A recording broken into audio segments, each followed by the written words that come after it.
Mendekati waktu berbuka puasa di hari kelima atau hari Jumat 10 Mei 2019, Wakil Wali Kota Palembang Fitrianti Agustinda turun ke jalan dalam rangka membagikan takjil kepada para pengendara, pedagang asongan hingga polisi yang bertugas.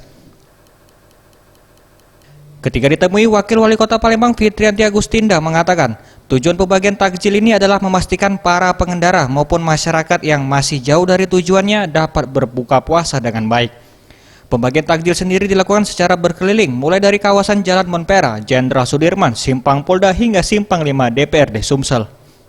Ini kita akan bagi takjil ya, tapi memang bukan di lokasi Monpera, kita akan keliling beberapa lokasi yang kira-kira bisa kita berbagi takjil untuk pejalan-pejalan yang mungkin masih tujuannya agak jauh dari rumah. Nah, kalau misalnya mau berbuka takutnya nggak sempat, kita bagi takjil di jalan.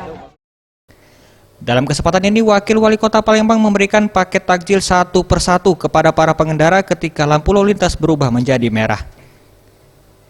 Tim Liputan Sriwijaya TV.